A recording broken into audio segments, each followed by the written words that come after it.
નમસ્કાર મિત્રો, જય જવાન જય કિસાન। તાજેતરમાં રાજુભાઈ કરપડાના રાજીનામાના સમાચાર સાંભળીને હું વ્યક્તિગત રીતે ખૂબ દુઃખી છું, કારણ કે હળદર મુકામે મેં અને રાજુભાઈ બંનેએ ગુજરાતના ખેડૂતો માટે એક મજબૂત લડાઈ લડી, ગુજરાતના ખેડૂતો માટે એક મજબૂત અવાજ ઉઠાવવાનો અમે બંનેએ પ્રયત્ન કર્યો અને ત્યારબાદ આ ગુજરાતના ખેડૂતોની લડાઈને તોડી નાખવા માટે, ગુજરાતના ખેડૂતોની આ ક્રાંતિને પૂરી કરી દેવા માટે ગુજરાતની આ ભાજપ સરકારે મને અને રાજુભાઈને અને બીજા અન્ય નિર્દોષ ખેડૂતોને ષડયંત્ર કરી અને 108 દિવસ સુધી અમને જેલમાં ગોંધી રાખ્યા, ખોટી રીતે અમને જેલમાં નાખ્યા।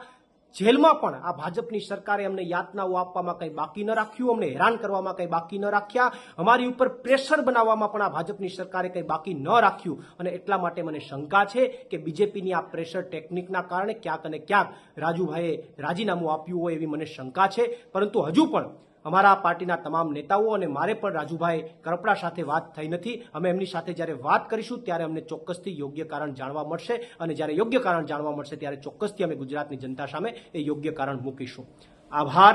પ્રવીણ રામ, પ્રદેશ ફ્રન્ટલ અધ્યક્ષ, આમ આદમી પાર્ટી।